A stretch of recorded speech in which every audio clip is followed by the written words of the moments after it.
पूज्य बेन श्री के वचनामृत बोल 82 तारीख 20/1/2000।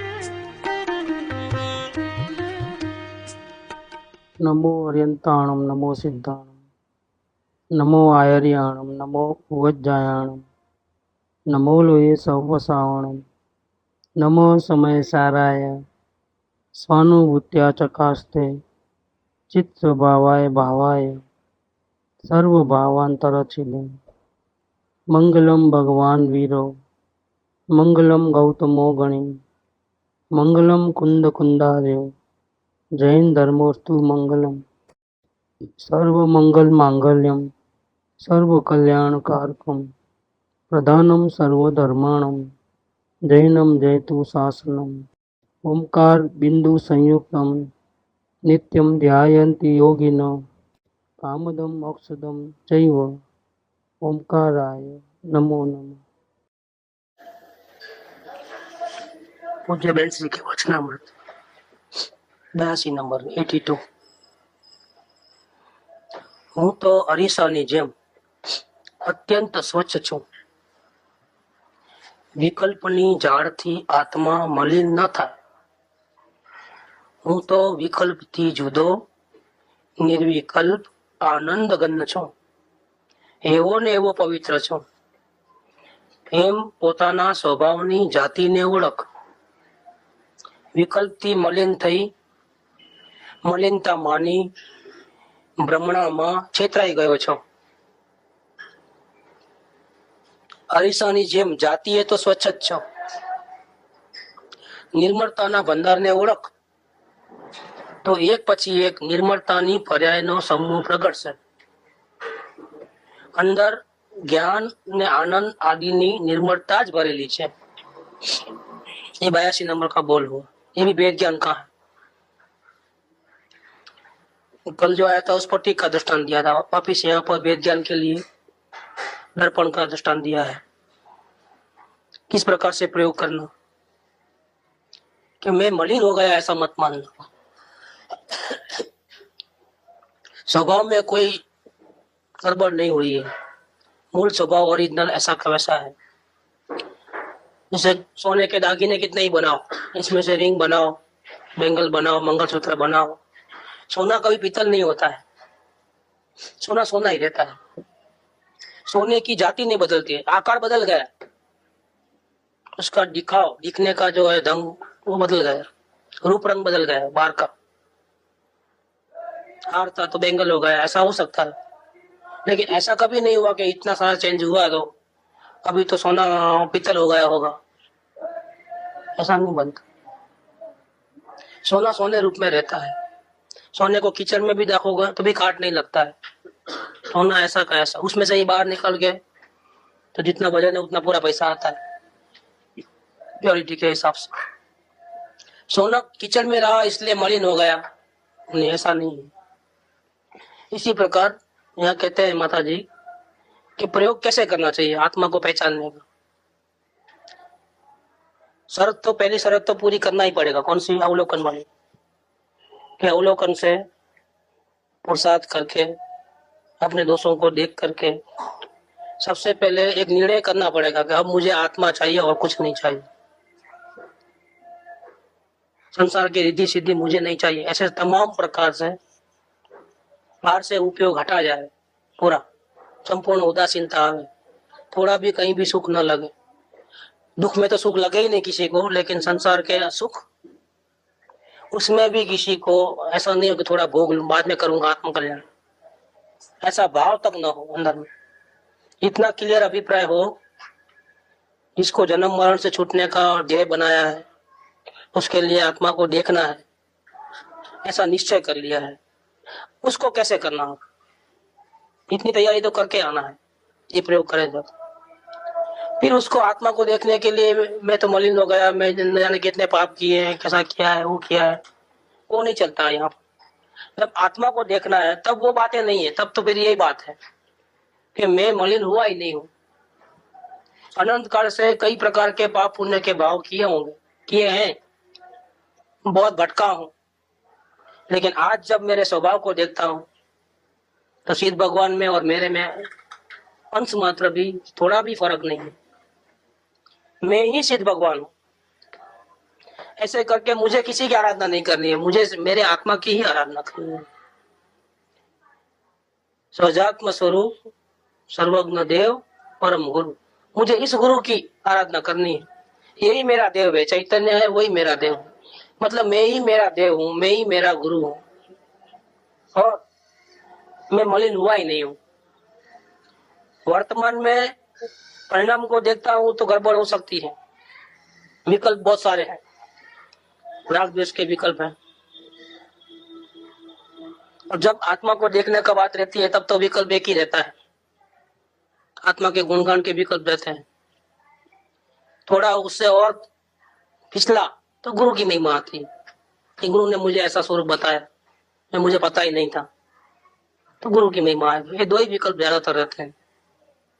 ज्यादातर तो नजीक जितना आता है उसमें तो मैं आत्मा हूँ, मैं परमात्मा हूँ, मैं मेरे में कोई कमी नहीं है, मैं परिपूर्ण हूँ, मुझे किसी की जरूरत नहीं है,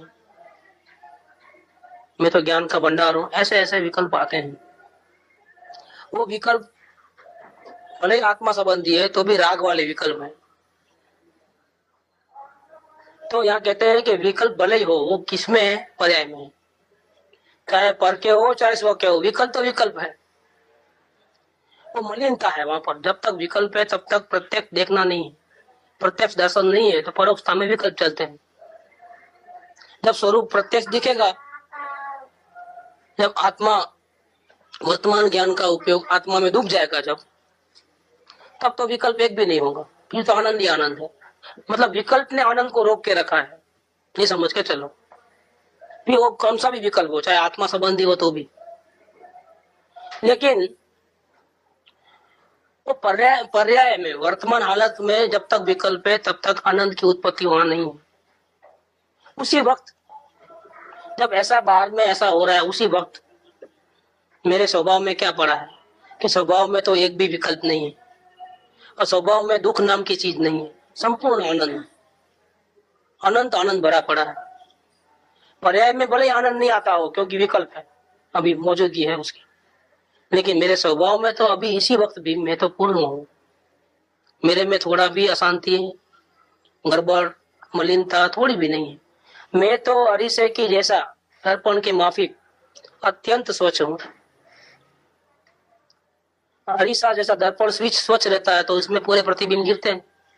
जो भी नजीक आता है आमने सामने, सबके प्रतिबिंब उसके ऊपर झलकते हैं। लेकिन एक भी प्रतिबिंब अरिसे के साथ चिपक नहीं जाता वहां पर। अरिसे में दिखता भी है, फिर भी अरिसे में नहीं है, और वो चला जाता है एक के बाद एक, एक के बाद एक।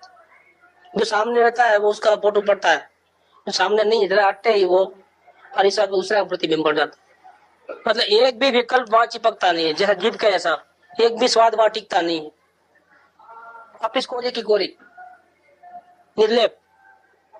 जैसे टीवी का पर्दा हो तो चैनल बदलते जाओ, सीन चेंज होते हैं, लेकिन पर्दा कभी भी बदलता नहीं है। ऐसे मैं चैतन्य अरिसा हूँ।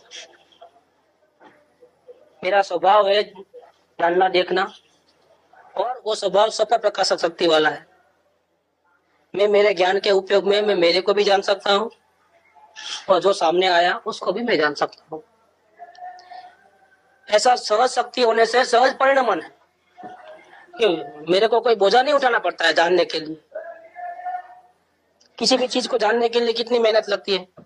जैसे अग्नि को जानने जाऊंगा तो आंख जल जाएगी या मेरा ज्ञान जल जाएगा। बर्फ को जानूंगा तो मैं ठंडा हो जाऊंगा। पहाड़ को, पर्वत को देखूंगा तो वजन वजन हो जाएगा, दब जाऊंगा, ज्ञान दब जाता है। ज्ञान को कोई असर नहीं है उसको, ऐसे, क्योंकि वो तो दर्पण की माफिक है। सब कुछ देखे लेकिन उसमें कुछ भी हलचल ना हो, तकलीफ ना हो किसी बात की भी। ऐसा मैं दर्पण की माफिक अत्यंत स्वच्छ हूँ। विकल्प की जाल है पार में, मन काम कर रहा है, मन दुनिया भर की सोच रहा है, मन अपने आत्मा के बारे में भी सोच रहा है, भगवान के बारे में भी सोच रहा है, गुरु के बारे में भी सोच रहा है, संयोग के बारे में भी सोच रहा है। मन सोच रहा है, विकल्प की जाल चल रही है। विकल्प की जाल भी आईने में प्रतिबिंबित होती है। मतलब आईने में मतलब मेरे में, मेरे ज्ञान के उपयोग में कौन सा विकल्प आया मुझे मालूम पड़ रहा है। तो विकल्प बिंब है और मेरी जानने वाली परिणति में उसका प्रतिबिंब है। मेरे जानने वाली पर्याय में वो विकल्प घुस नहीं गया है। दर्पण में क्या होता है तो दर्पण में सामने जो चीज होती है वो बिंब है। दर्पण इधर है तो इसका छाया यहाँ पड़ती है तो इसको क्या बोलते हैं, प्रतिबिंब। तो दर्पण और प्रतिबिंब एक ही जगह पे है और बिंब है सो वो अलग है। ऐसे विकल्प कई प्रकार के मन में आते हैं, वो मेरे ज्ञान में, ज्ञान के उपयोग में झलकते हैं प्रतिबिंब बन करके। लेकिन विकल्प अलग है और मैं जानने वाला अलग, दोनों अलग अलग। विकल्प कैसे भी हो मुझे कोई फर्क नहीं पड़ता है। अगर विकल्प खाने का हो, पाप भाव हो, इसमें इसको क्या, आईने को क्या। विकल्प भक्ति के भाव के हो, इसमें इसको क्या, इसको क्या, कौन सा कमीशन मिल रहा है, कोई तकलीफ इसको, इसमें कोई चेंजेस नहीं होता है। लेकिन हम लोग क्या गलती करते हैं, हमारा स्वभाव इस प्रकार से होने पर भी जब पाप के परिणाम होते हैं तो हमको डर लगता है, अरे नए नए कर्म बनते जा रहे हैं, अब मेरा क्या होगा करके चिंता में आ जाते हैं। अगर वो पाप के भाव अपने ज्ञान क्षेत्र में घुस जावे और उसमें कोई गड़बड़ होवे तो हमारी चिंता बराबर है।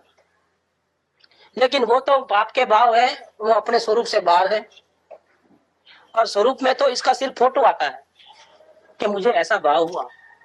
इसमें दुखी होने की क्या जरूरत है अपने को। समझो इसके जगह पे भक्ति के भाव आए, पूजा भक्ति के भाव आए, इसमें राजी होने की क्या जरूरत है, क्योंकि भाव है वो बिंब है और मेरे ज्ञान में तो उसका प्रतिबिंब पड़ता है। वो भाव अलग है और मैं अलग हूँ, तो मेरे में कुछ कमीशन बढ़ता नहीं है कुछ इसमें कि भक्ति का भाव आया तो मेरा ज्ञान और बढ़ गया, मेरे ज्ञान में वो घुस गया और अंदर में सब सफाई कर दिया। ऐसा थोड़ा होता है, क्योंकि जो पहले से स्वच्छ है उसको क्या सफाई करना। जो कभी मलिन हुआ ही नहीं है, पवित्र ही हुआ है, कभी मलिन होने वाला भी नहीं है, क्योंकि कोई पाप का विकल्प इसमें घुसने वाला नहीं है। तो दुखी होने की क्या जरूरत है, राजी होने की क्या जरूरत है। ये राग द्वेष जो हो रहा है वो हमारी कल्पना से हो रहा है। हमारी ये कल्पना है कि मैं विकल्प वाला हो गया, मैं पापी हो गया, मैं अभी अच्छा हो गया क्योंकि भक्ति भाव आता है, मेरे को पूजा भक्ति के विचार आते हैं, आत्मा के विचार आते हैं। नहीं, कोई राजी होने की जरूरत नहीं है, कोई नाराज होने की जरूरत नहीं। विकल्प की जाल से आत्मा मलिन नहीं होता है, क्योंकि विकल्प विकल्प में है और मैं आईने की माफिक उससे भिन्न मेरे में हूँ। मेरे में अच्छे बुरे कोई भी विकल्प घुसते ही नहीं है। ज्ञान पर्दे में जानने में आते हैं लेकिन ज्ञान में घुसते नहीं है कोई भी विकल्प। इसीलिए ज्ञान पवित्र रहता है हर हमेशा। पाप के विकल्प हुए तो आत्मा मलिन होगा ऐसा नहीं, पुण्य के विकल्प हुआ तो भी आत्मा मलिन होगा ऐसा नहीं, आत्मा के विकल्प हुआ तो आत्मा में बहुत ज्ञान बढ़ गया ऐसा भी नहीं। दुनिया वालों के विकल्प होंगे तो आत्मा और छोटा हो गया ऐसा नहीं कि आत्मा का विकल्प करने वाला आत्मा महान और दुनियादारी के विकल्प करने वाला आत्मा छोटा, ऐसा भी नहीं है। क्योंकि विकल्प से अपने आप को वैल्यूएशन मत करो। विकल्प अच्छे तो मैं अच्छा ऐसा नहीं, विकल्प बुरे तो मैं बुरा ऐसा नहीं। विकल्प से आत्मा का माप तोल नहीं है। आत्मा को माप तोल करने के लिए, उसकी वैल्यू करने के लिए बाहर के सहारे की कोई जरूरत नहीं है। आत्मा स्वयं अत्यंत महिमावंत है, उसकी महिमा करो तो भी महिमावंत है, उसकी महिमा न भी करो, उसके सामने भी ना देखो तो भी वो उसकी वैल्यू कोई कम नहीं है, वो तो पूर्ण भगवान जैसा है। तो ये बात कहते हैं कि विकल्प भले ही आते हैं लेकिन विकल्प की जाल से आत्मा मलिन नहीं होता है। क्यों क्यों नहीं होता है? क्योंकि मैं तो विकल्प से भिन्न हूं। विकल्प तो बिंब है और मैं उससे भिन्न आईना हूं और मेरे आईने में उसका फोटो पड़ता है, वो नहीं आता है इधर।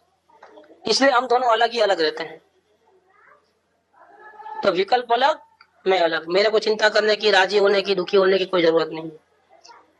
मैं तो विकल्प से भिन्न हूं, मैं तो निर्विकल्प हूं, बिना विकल्प का हूं।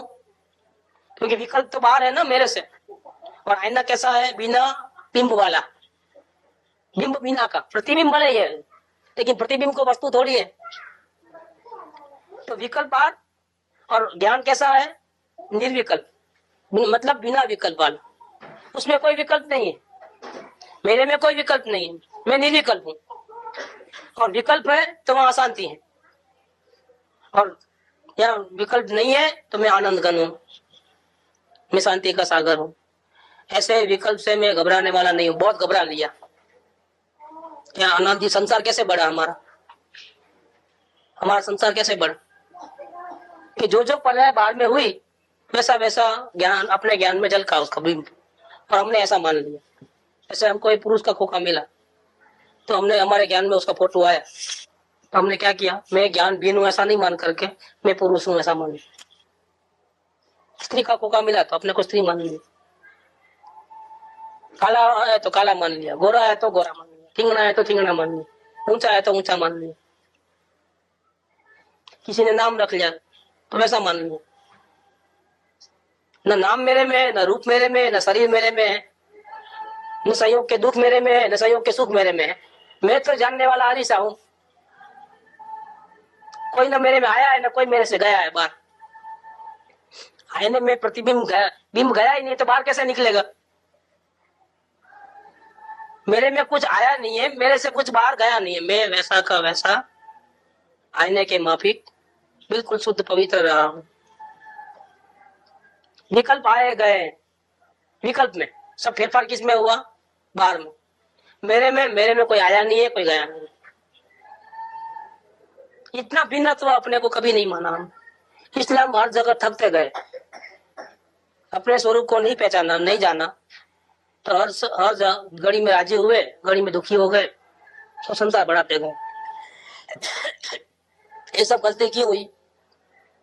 कि जैसा जैसा ज्ञान में आया हमारे दिखने में, जो जो पदार्थ सामने आया वैसा हमने अपने आप को मान लिया, और अपनी जो आइडेंटिटी है अलग से, सबसे भिन्न, पूर्ण पवित्र, उसको हमने खो दिया।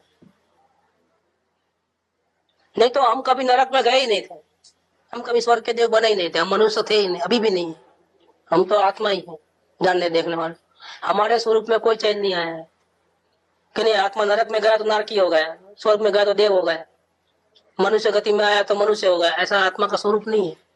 आत्मा वहां भी ज्ञान घन था और अभी यहाँ है वो भी ज्ञान घन है। वहां भी पूर्ण पवित्र था, यहाँ भी पूर्ण पवित्र। वो तो बाहर के देखा चेंज हुए, हार था अभी मंगलसूत्र हो गया, वापिस बैंगल हो गया, वापिस बाहर के, लेकिन सोना पीतल नहीं हुआ। जितना चेंज होने पर सोना सोना रहा। ऐसे मैं ज्ञान घन आनंद घन ही रहा। स्वभाव में मेरे में कोई कमी नहीं आई कि नरक में गया तो मैं कमजोर पड़ गया, स्वर्ग का देव बना तो मैं महान हो गया। ऐसा कुछ नहीं हुआ है। मैं हमेशा इंटैक्ट, जैसा का वैसा ज्ञान घन आनंद घन ही रहा हूं, क्योंकि मैं पवित्र आईने के माफिक हूं। मैं ऐसा का वैसा पवित्र हूं, निर्विकल्प आनंद घन हूं। ऐसे अपनी स्वभाव की जाति को पहचान। अगर तुमको आत्मा के दर्शन करना है, जन्म मरण से छूटना है, सारे प्रकार की अशांति से छूटना है, हमेशा के लिए तुझे शांति चाहिए, तो तुम क्या करना?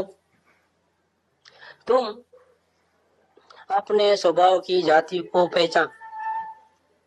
अपने को मलिन हुआ मत मान। पाप के परिणाम हुए तो मैं पापी हो गया मत मान। पुण्य के परिणाम हुए तो मैं पुण्यशाली हूं ऐसा मत मान। पुरुष का कोखा मिला तो मैं पुरुष हूं ऐसा मत मान। स्त्री का कोखा मिला तो मैं स्त्री हूं ऐसा मत मान। दुनिया वाले ने तेरा नाम रखा होगा कोखे का, वैसा तुम अपने नाम वाला मत मान। मेरा आत्मा तो बिना नाम का है। इसलिए वो पूछा तो क्या बोला? वो मेरे शरीर का नाम हरीश भाई है। अनिल को मिला था ना, वो उसको पूछा आपका नाम क्या है, तो मेरे शरीर का नाम हरीश भाई है, इस शरीर का नाम हरीश भाई है, ऐसा बोला वो आदमी। तो उसको हंसी आई, किसको? अनिल को। ऐसा कैसे बोल रहा है? क्योंकि वो अपने गुरु की आज्ञा से अपने को आत्मा ही मानता था।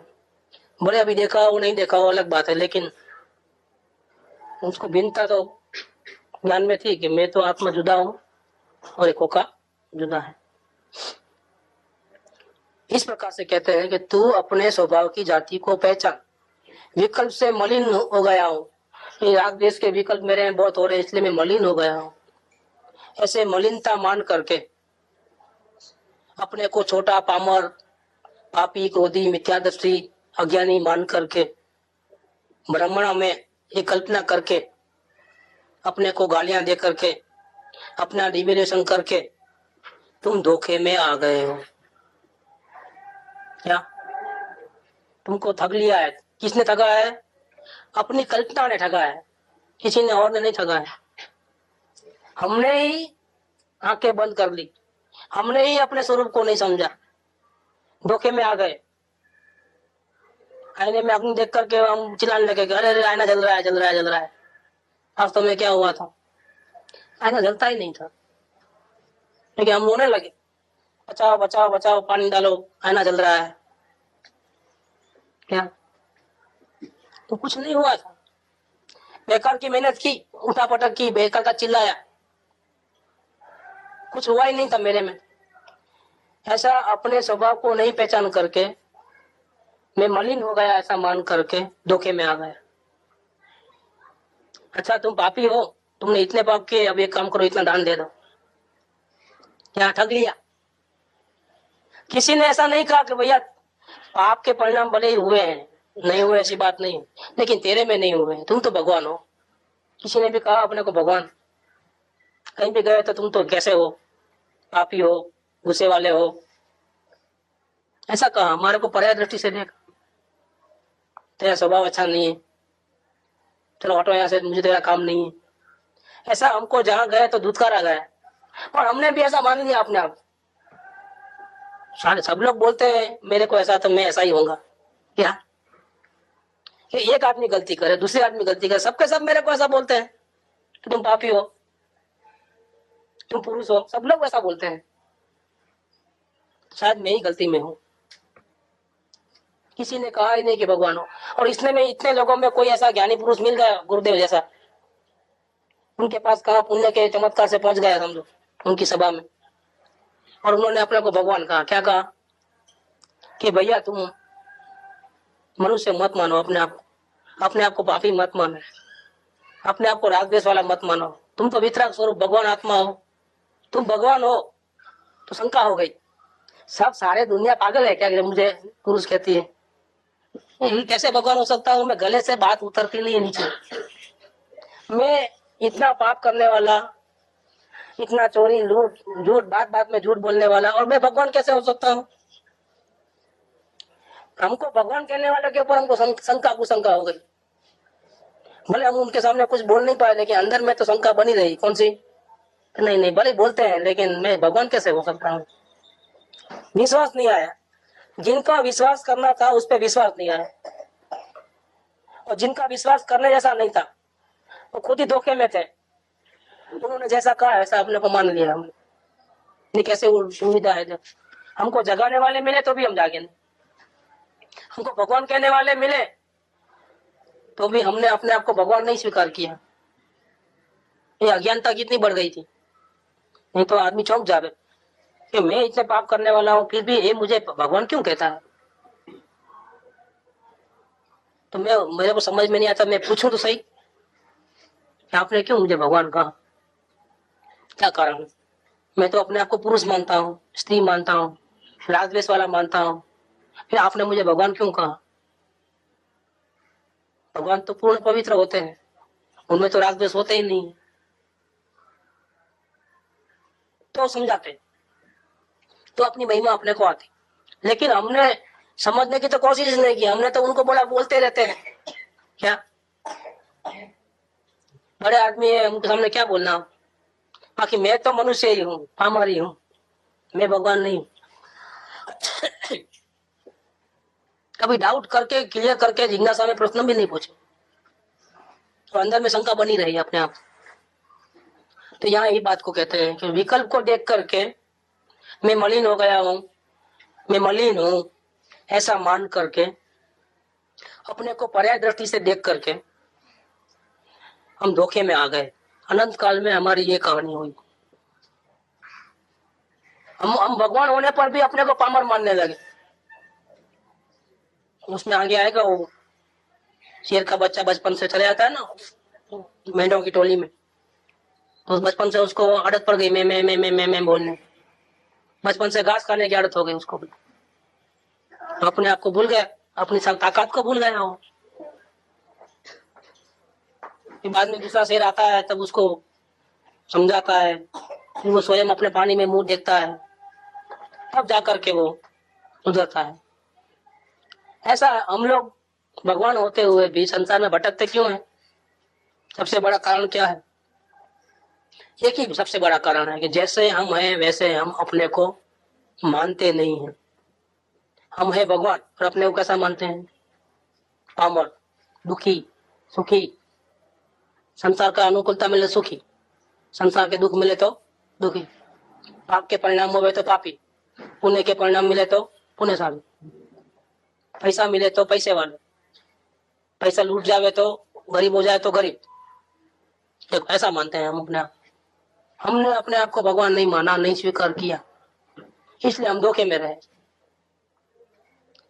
गरीब हुए, गरीब माना तो पैसे के लिए रोते रहे, पैसे वाले हुए तो अभिमान में फिरते रहे, हम पैसे वाले।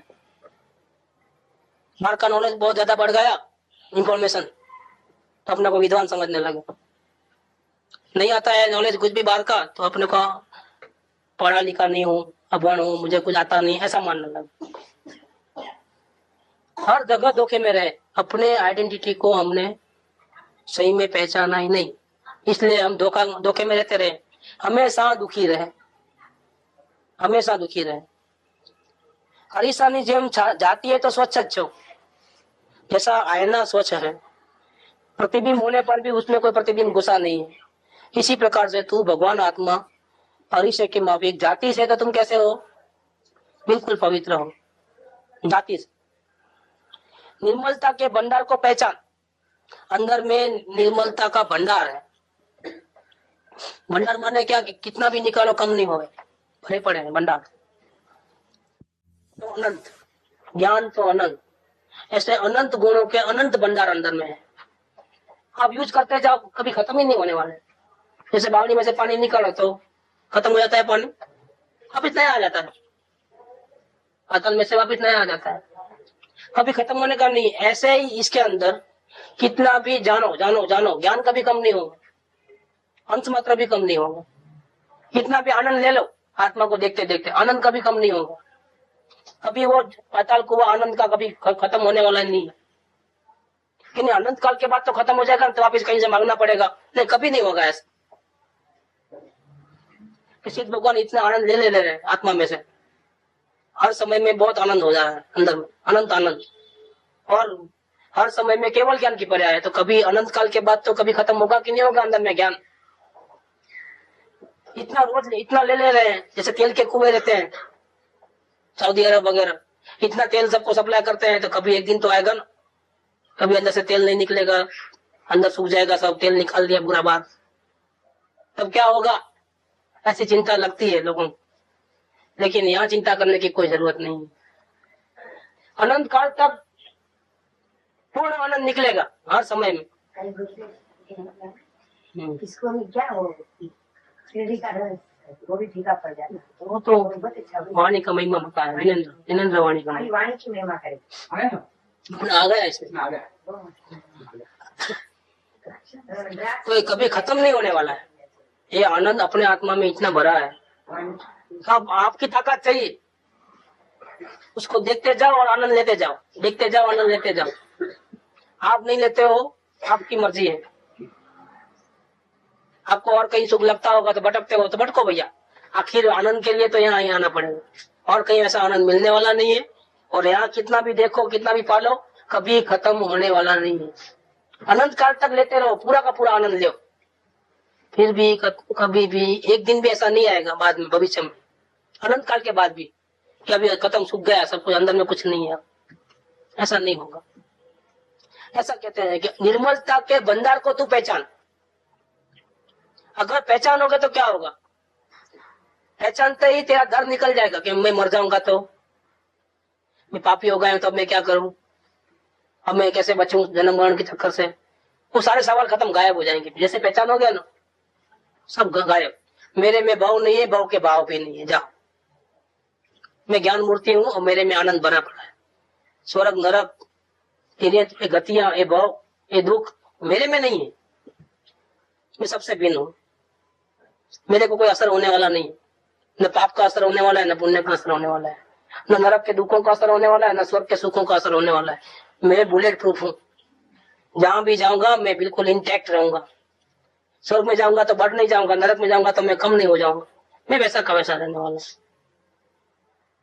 ऐसे अपने स्वरूप को पहचानेगा तो डर, चिंता, भय, दूसरों की आधार बुद्धि, दूसरों की गुलामगिरी सब खत्म एक साथ में। निर्मलता के भंडार को पहचान तो एक के बाद एक निर्मलता की पर्याय का समूह प्रगटेगा। पहचानने के बाद क्या होगा? हर समय में फिर क्या होगा? फिर चिल्लाना बंद हमेशा के लिए, रोना धोना बंद, मृत्यु का भय गया, वेदना का भय गया, अकस्मात का भय गया, सुरक्षा का भय गया। क्योंकि इस लक्ष्मी को तो कोई लेने वाला ही नहीं है ना। ये धन को तो कोई चुरा नहीं सकता है, जो अपने पास है, अपना स्वरूप है, कोई लूट के ले जा सकता नहीं। तो कोई डर नहीं रहता है। कोई मेरा क्या होगा भविष्य में, मैं मोक्ष जाऊंगा कि नहीं जाऊंगा, वो आत्मा को जिस दिन देखेगा उस दिन मोक्ष की चिंता खत्म हो जाएगी। क्या अब तो मोक्ष स्वयं मेरे पास आएगा, मैं नहीं जाऊंगा मोक्ष के पास। जन्म मरण स्वयं मिट जाएगा, मेरे को मिटाने की मेहनत भी करनी नहीं पड़ेगी। क्या जो कर्म भूतकाल में अनंत बांधे हैं वो सब एक के बाद उदय में आने वाले हैं। क्योंकि पूरा कर्जा चुकेगा तभी जाएगा भगवान बनेगा, इसके पहले नहीं बनेगा। लेकिन जिस समय वो पहली बार अपने आत्मा को देख लेगा उसको वो चिंता भी नहीं रहेगी कि मैंने अनंत काल में भूतकाल में कितने सारे कर्म बांधे हैं, तब मुझे सबको निद्रा करने के लिए कितनी मेहनत करनी पड़ेगी, तब जाकर के भगवान बनूंगा। वो चिंता भी गायब। क्यों? कि कर्मों की निद्रा करनी नहीं पड़ती है, स्वयं हो जाती है। मेरा स्वरूप ही ऐसा चमत्कारिक है कि अब उसका दर्शन हुआ है, तब मुझे भूतकाल में किए कर्मों की निद्रा करने के लिए कोई प्रयत्न करने की जरूरत नहीं है। अपने समय पे जो भी होगा सो हो जाएगा। उपवास भी होने वाला तो हो जाएगा, तपस्या भी होने वाली होगी तो हो जाएगा, रात्रि भोजन त्याग होने वाला तो वो भी हो जाएगा। मुझे तो कहीं कुछ करने का नहीं है, मुझे तो यहाँ ही नजर लगानी है। क्या यहाँ नजर लगाते लगाते लगाते स्वयं जो बाहर में होने वाला हो जाएगा, तपस्या वगैरह हो जाएगा, निद्रा होने वाली हो जाएगी। मुझे तो वो पंचायत भी गई। अब न मुझे मोक्ष चाहिए न मुझे कर्मों के बंधन से छूटना है, क्योंकि मैं छूटा हुआ ही हूँ। किसने मुझे बांधा है? क्या मैं बंधा हुआ ही नहीं हूँ? बंधा हुआ हूँ ऐसा हमने माना गलती से। मैं पापी हो गया, मैं इतने विकल्प वाला हो गया, ऐसा हमने गलती से माना। बाकी मेरे में कुछ नहीं था। मैं तो आईने के माफिक बिल्कुल पवित्र था, पवित्र हूँ और हमेशा मैं पवित्र ही रहूंगा। मेरे में कभी किसी प्रकार की कमी आने वाली नहीं। ऐसा चमत्कारिक में विश्व का एक पदार्थ हूं मैं। बाहर में भले कितना भी कुछ भी उठा पटक हो जाए, मेरे में उठा पटक होने वाली नहीं है। धरती कम भी हो जाए, सर पे बम गिरे तो भी मैं मरने वाला, यहाँ गिरे बम, मैं डूबने वाला नहीं, मैं मरने वाला नहीं, मेरा कुछ बिगाड़ सुधार होने वाला नहीं। मुझे अब किसकी भी जरूरत नहीं। इतनी निर्भयता आती है। ये बात कहते हैं कि निर्मलता के भंडार को तुम पहचान तो क्या फायदा मिलेगा? कि पहचानने के बाद हर एक समय में तुझे अंदर से निर्मलता की पर्याय का समूह प्रगटेगा। आनंद आनंद आनंद आनंद आनंद आनंद ही रहेगा। फिर अशांति अशांति नहीं रहेगी, शांति शांति शांति शांति शांति रहेगी। कोई डर, चिंता, भय, मुझे मेरी मुक्ति होगी कि नहीं होगी, ऐसा शंका कुशंका कुछ नहीं। वो तो मुमुक्षु अवस्था में सदगुरु को पहचाना तब से गया हो कि मेरा मोक्ष होगा कि नहीं होगा। डाउट नहीं रहता है उसको। जिसने सदगुरु को पहचाना उसको डाउट नहीं रहता है। बोले मैंने अपने आत्मा को अभी तक देखा नहीं है, लेकिन मैंने पहचान लिया है और मेरी मुक्ति अवश्य होने वाली है, उसको भी इतना भरोसा आता है। तो जिसने आत्मा को देखा उसको तो क्या बात, वो तो कभी रोता ही नहीं। मेरा क्या होगा वो चिंता उसको नहीं होती। मेरी मुक्ति अवश्य है, मैं संसार में अब रहने वाला नहीं हूँ। भगवान का साक्षात्कार मुझे हो गया है, मेरे प्रभु के दर्शन मुझे हो गए हैं। असंख्य उसको कहा सदगुरु को पहचाना, तो चिंता चले गई। अंदर से विश्वास आया कि यही बात छूटने की है, यही सदगुरु है। अब मुझे कोई परवाह नहीं है, मुझे रास्ता मिल गया छूटने का, अब मेरा मोक्ष निश्चित है। नहीं, मैं अभी आत्मा को देखा नहीं, इसके पहले मेरा आयुष्य खत्म हो जाएगा तो मेरा क्या होगा, ऐसा डर सच्चे मुमुक्षु को नहीं होता है। उसको तो ऐसा ही लगता है कि मेरा मोक्ष हो गया, खत्म, आप मिले तो मोक्ष ही हो गया, मुझे मोक्ष को क्या करने का है, क्योंकि वो तो निश्चित है, उसके जो निश्चित है उसकी क्या चिंता करना। रिजर्वेशन हो गया तो मुझे जगह मिलेगी कि नहीं मिलेगी, गर्दी ज्यादा होगी तो क्या करूंगा मैं, अरे गर्दी कितनी भी होगी, तेरी सीट रिजर्व है, क्या तुम अपने अधिकार से बोल सकते हो नीचे उतरो मेरा सीट है। गर्दी होंगी, गर्दी में तेरे में क्या है, तुमको आराम जाना, सो के जाना, तेरा बर्थ बिल्कुल फिक्स कर दिया है, उसको चिंता नहीं होती है। रिजर्वेशन वाले की चिंता नहीं होती है कि क्या होगा, ये गाड़ी जो नहीं आने को नहीं मिलेगा तो अंदर में घुसने को, उसको चिंता ही नहीं होती है। ऐसे सदगुरु को पहचानता है, उसको मुक्ति की परवाह नहीं है, मुक्ति तो होने वाली है, जब होने वाली तो उसकी चिंता क्यों करे। सारी चिंता से मुक्त होता है तब तो जाकर के आत्मा के दर्शन होते हैं। अगर एक भी इच्छा रह गई तो आत्मा के दर्शन नहीं होते, चिंता रहती है तो ये दर्शन नहीं होते। ये सदगुरु की कृपा से वो चिंता तो गई, किसकी, आत्मा के दर्शन होंगे कि नहीं होंगे, मुक्ति होगी कि नहीं होगी, नहीं वो तो होने वाला है। अब मैं मेरे काम में लगे रहूं, ज्ञाता दृष्टा भाव में, बस मैं अपने आप को जो अपवित्र मानता हूँ मत मानो, मैं अपने आप को सबसे निर्लेप में ज्ञाता दृष्टा भगवान हूँ ऐसा मानो और उसको देखते रहूं। मेरा इतना ही काम, बाकी मेरा काम नहीं है। सम्य दर्शन को आना है तो आए, मोक्ष के परे को आना है तो आए, तो मेरा डिपार्टमेंट ही नहीं है। खुद ही आएंगे, गरज खा के आएंगे सब, तुझे किसकी परवाह नहीं है, तो अब तुम भगवान हो गए हो। अब तुझे तो सम्य दर्शन तो मुफ्त में मिलता है क्या, और मुक्ति रमा उसकी राह देखती है कि कब वो जल्दी जल्दी आ जाए हमारे पास। सीधालय में उसकी सीट रिजर्व हो गई, वो लोग उसकी राह देखते हैं। जैसे यहाँ से स्वर्ग में जाता है ना, तो वहां उसका बर्थ होता है एकदम फर्स्ट क्लास पलंग के ऊपर, फूलों को फूल पीछे हुए रहते हैं, उसमें से वो 18-20 साल का युवान ऐसा खड़ा हो जाता है, जैसे गहरी नींद में सोया था ना, ऐसा उठता है ऐसा। तब वो उसका जन्म हो गया, उसके पहले सब वहां के अप्सराएं बाजे वगैरह लेकर के ढोल नगारे बजाते हैं, तैयार रहते हैं सब पहले से एडवांस में। आँख खोलते ही पधारो पधारो पधारो बोल देते हैं, खुशी मनाते हैं। और खुशी ऐसी होती है बर्थ प्लस की खुशी। बर्थ हुआ ना अभी देवगति में, क्यों ढोल नगारे बजाने नाचने गाने में 400-500 साल निकल जाते हैं खुशी में, क्या तब तो बिस्तर से नीचे उतरता है भाई साहब। स्वर्ग की ऐसी लीला है, खुशी बर्थ खुशी में, बर्थ प्लेस की खुशी, बर्थ हुआ उसकी खुशी में 400-500 निकल जाते हैं साल। तब तो पैर नीचे रखता है खड़े होकर के कि चलो अब मेरा विमान किधर है, घूम के आता हूँ थोड़ा, ऐसा होता है। ऐसे यहाँ पर जिसने अपने स्वरूप को देखा, तैयार है वहां पर, सीट तैयार है, सब लोग राह देख रहे हैं। कितने लोग राह देख रहे हैं वहां पर, कितने सिद्ध भगवान है वहां पर, सब लोग अपनी राह देख रहे हैं कि अभी ये थोड़े दिन में आने वाला है ऊपर। वो मुफ्त में मिलता है, अपने को चिंता नहीं है कि कब मिलेगा, मिलेगा, खत्म हो गई बात, उसके लिए प्रयास करने की जरूरत नहीं।